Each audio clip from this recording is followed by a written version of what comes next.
We're here at Grant Brothers Gym with Sean, Punisher, Pierson. How are you doing? I'm good, man. Yourself? I'm great, thank you. No one's ever asked me that. So we're gonna start right away with the name change, if you don't mind going over it. Well, you know, I went from Pimp Daddy, Pimp, whatever, you know what I mean? I grew up with that. I sort of distanced myself from it.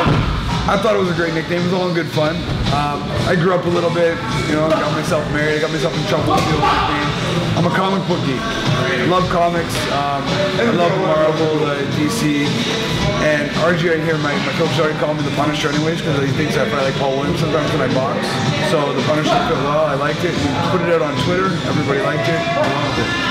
Absolutely, and people go check his website out. You'll see you actually have your own cartoon character on the website. Yeah, I had a friend of mine who's a good cartoonist. A guy named Duncan helped me with the website. He's on the bottom there, but basically like, a superhero myself up there, and I thought it was cool. Cool. Can you tell me about the love you had for the sport in 1999 compared to now? It's funny, nothing really changes. The one thing I can say is, you know, I went through the sport for a little bit, and I tried to leave. I was fed up. There's no MMA in Ontario that killed me. I was always getting, brought out to Montreal to lose. I felt like people were sort of putting me in situations where it was last minute a lot because, again, I'm an Ontario boy, so I understand it from the business standpoint.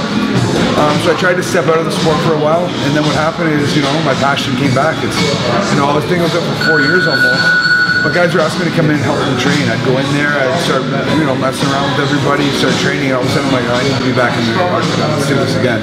And here I am. Yeah, because at the time you stopped, this was pre any Ultimate Fighter shows. Yep. So that's a huge thing for no promotion of the sport even. When you came back, did you feel the change already happening in the sport? There was a huge change. It's not like I wasn't a parent to it. I was still watching this sport every day. I'm a fan first and foremost and a fighter second. I've been watching this show since the UFC #1. All the Ultimates on New Year's Eve, everything. I love the sport. I love BJJ. I love boxing. I'm a fan of fighting sports or combat sports. So there was definitely a change when I was coming back. More money was being thrown into the sport. A lot more publicity. So there's definitely a huge change. Excellent. Speaking about watching all the fights, who's someone that you were influenced by?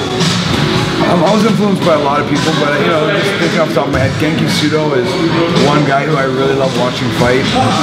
He had a big Japanese influence on me, the entertainment part of the sport. Besides from Genki Sudo, I can go to guys like BJ Penn. I respected BJ Penn's fighting style. Like, he was the first guy to come out and make me look at BJJ and be like, he's creative. You know what I mean? Like, Hoist was the original, but when I watched BJ, it's like it was sort of becoming a little bit anti-Brown. And BJ came out and said, no, we got a lot of ground still left to show here, and he came up with some creative new stuff and influenced me a lot. And then Roy Jones Jr. as a boxing, he's another entertainment guy where I was like, this guy entertains the fans, and I always wanted to try and be that, although really you can't mimic anybody. You want to, but you can't. But those are some big influences on me growing up. Absolutely. And we just touched on BJ Penn having influence on your, obviously your ground game. Can you speak a little bit about what your pedigree in jiu-jitsu is and who you train with and how you train? I've been doing BJJ for about, I want to say 10 years. I'm officially a purple belt with the gi on. I don't train much with the gi on right now. It's something I'll go back to after fighting. Everybody always asks me why don't you train a lot with the gi on? To me, it was just hours in the day. I worked a full-time job the whole time I was fighting. So I'd only get 2 to 3 hours a day to train. And at the time, because I was still trying to fight, I didn't really see, I'm like, I need to do no gi, I need to box, I need to do everything else. So I just didn't have time to put a gi on. So the belt system really, I wasn't too concerned with it until I'm done with fighting. But I train with a lot of great guys. Again, I started off with the guys I mentioned earlier, with the Frank Baron guys, Justin Brockman, Antonio, Marco, all those guys, Nanku. Sam Zakula has been a huge influence in my ground game. He's got Misha, the Sims brothers, Mark Bochek's another huge influence on me. We've all trained together. And then when I go down to TriStar, a ton of guys out there, Dennis Pang, a bunch of the guys I've been training with, Roy McDonald, George. George has brought me down to Enzo Gracie. There's so many great people that have trained me. It's like I want to throw all these names out. It's not because I want to name them. I just don't want to show anyone disrespect. Like, so many people have helped me in my game that I can say it's been over 10 years. A lot of people helped me out, and I love the sport. Rob DeCenzo's here at the gym now. I'm sorry, Spider, so he's been working with me, so it's been great. You just named a ton of gyms. Which is your favorite spot to train at for the level of talent that gets you ready for a competition? So that's a real hard subject because a lot of times a lot of the top star guys, they won't come to this gym here to help me out. So in my ideal world, it would be right here. And the reason is, I'm a family guy. I've got a family here, so I don't want to travel too far. But with that being said, TriStar right now is the spot to be at when it comes to getting ready for game time. Just because they've got a wealth of pro-level fighters in the gym at all times. So there's 30, 40 guys sometimes in that gym ready to go hard at you. I just find that even though Toronto's got a ton of great fighters, we all sort of have our own little spots. And sometimes we're 40, 50 minutes away from each other, so we don't always travel to the spot to train together. I think that should be changed in the next year or two. But right now, TriStar is the spot. There's a lot of great guys up there, and it's a fun place to be. Absolutely. Sports and conditioning, strength and conditioning, is this something that you have put into your game plans? 100%. I've been working with John Chamberlain for a while now. Great guy, he's been helping me out. Down here in Toronto, I've got Jamie Hollins helping me out a ton as well. Gordon McPhail helping me out here. So it's one of those things again where it's a work in progress because there's no, this is what you do to get in great shape. It's one of those things that everybody's trying different ways and everybody's body's different. The best way to be in shape is to roll and spar and wrestle, non-stop. And I think the sport conditioning is just a little supplement on top of that. So you named now great boxers you have working with, people you roll with, strength and conditioning. How important is it for a fighter to surround themselves with a great team? I think that's one of the most important things. I think you always want someone who's above you, someone who's at your level, and someone below you. I think that's the best training environment you can put yourself in. You got someone who you can strive to be like, where they're pushing you and you want to get better and better all the time because you see someone above you. You get someone at the same level as you, you've got great competition there. And someone below you where you learn new techniques, you can safely practice those new techniques. So I think that's the ideal environment. You don't always get that everywhere, you do what you can, but that's the perfect environment for me. Absolutely. You've had 17 pro fights. 15 of them have been in Canada, and the other 2 have only been in the United States. Am I making up conspiracies here? Did you plan this out, or is it just a fluke? It's just a fluke. Like, obviously, I'd like to fight in Canada every fight.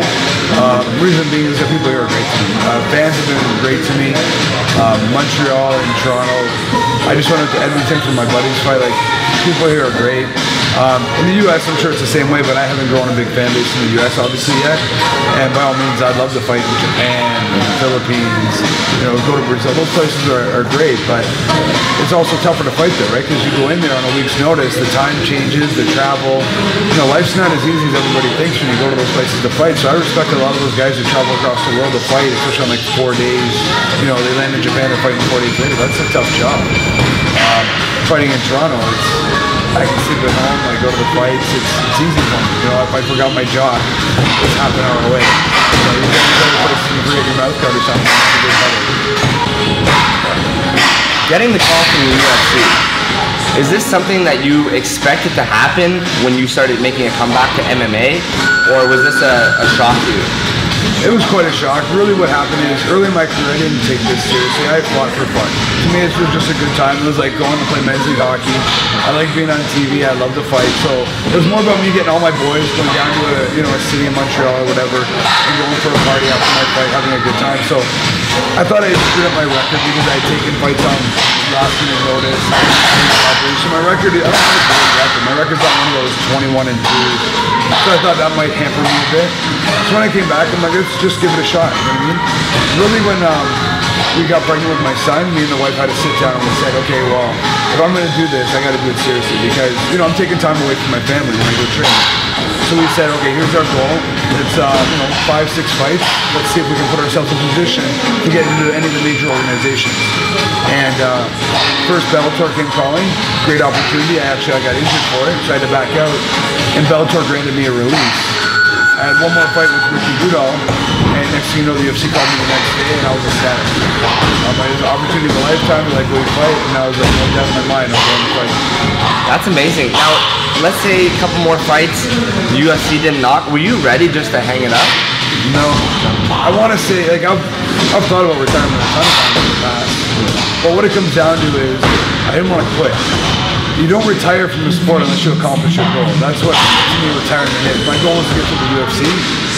So I didn't want to quit. Now eventually, like, you've got to sort of tweak your dreams if you're not going to get there. But in my head, I'm aiming on a 4 or 5 fight winning streak. I still think I'm good enough to be there. So, you know, maybe 3 or 4 fights down the road, maybe I change my mind. But at that point, I was behind my life as far as fighting goes. I'm like, I'm going to make it. That's in my head. I'm like, I can make it. There you go. That's a great story. Future plans coming up for you, 2012? I think some big wins this year. I think I've had some tough goals in the UFC. Like all three guys I fought are legitimate fighters. Came up short in my last 2 fights, so my next fight, someone better work because I got to go to the benches and hurt somebody. So that's goal number 1. Goal number 2 is just get out there and start branding myself and show that I've got more than just fighting involved here. Like, I think I can help a lot in the MMA community, whether it be broadcasting, helping people out with shows, teaching. I've been doing a lot of teaching, but I think there's a lot of skill sets that I can brand myself with and get out there in the MMA community and help others. That is great. You just spoke about teaching. Now, is this something that helps your game evolve? Oh, for sure. Teaching is always something involved. I was teaching wrestling, even I was coaching wrestling. What it does is it makes you break down moves to a basic level and even helps you understand more about why you do them. Being somewhat of a good athlete, I find I can get away with stuff that, you know, you shouldn't get away with. Especially when you're in against someone who's not as athletic as you. But when you're teaching it, you start to realize that this is why you do certain things, and you start breaking down the moves. So what that'll do is that'll teach me on how to do them even better than before, because now instead of getting away with that athletic mistake, I've broken it down and realized why your knee has to be here, why the hand has to be on the hip. It improves your game, like, I mean, so this is actually a Twitter question, but it's actually our cameraman Josh here. You guys can't see him at home. He wants to know, how is it to balance professional fighting and having a family? It's tough. At least in my sake, I'm a family guy first and foremost. I always put my family first before fighting, before anything else. But what I've done for me, and it works for me, is I made my wife part of my team. The last thing I wanted to do is have fighting as a completely separate life and then coming home to see my family. That's how some athletes do, and that's best for them. But for me, my wife became part of the team. She helps me with my diet. She makes sure I'm accountable to her when I cheat on my meals. When I'm making weight, she's all about that. She really influences me getting into training. She tells me to go away for a week, go to Montreal, go do this. So she's a really good influence on me as part of the team. She wants me to do well, and I love her for it. But when it comes down to it, when I go away, I miss my family. That's why when people come to train here with me at Grant Brothers, it's huge for me. And I appreciate that because I don't want to miss my family. I don't want to be the dad who has to miss his son's hockey game. You know, my son's only 3 right now, but I want him to, you know, be the superstar soon, so I need to step out of the limelight soon enough and then try and step into it. So that's my thoughts on it. Thank you. So is there any sponsors or anybody you'd like to give thanks to? I need to give thanks to everybody, you know, family, friends, you know, obviously all my trainers, everything like that. But sponsor-wise, Head Rush was supporting me from the start. I've got this great t-shirt out, check them out. I've also got the It Factor. Natasha helped me out a ton. Sorry, I'm looking at my phone so I don't forget anybody. iZoom Media Sales, great. Pierson Fishing, Tim, love ya. Jacqueline Clothing, Rev Gear, and Sandra at Simplicity. You guys helped me out a ton. I appreciate everything. So I was just wondering, what are some of your favorite submission moves to perform? My favorite sub to go to, my money sub is the dart stroke. I always like to go for the darts. I got long arms and it comes from the front headlock. So that's really where I want to go. Except at the time, everybody's like, why are you forcing me? Like, I love this sub. Other subs I like, the Kimura is a big sub for me, and the heel hook.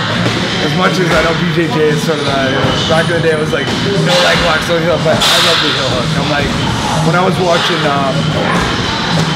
Polaris, I was just sitting there going, this guy tears legs apart. And I feel bad after everybody fights him. Like, you're going to ruin your knee.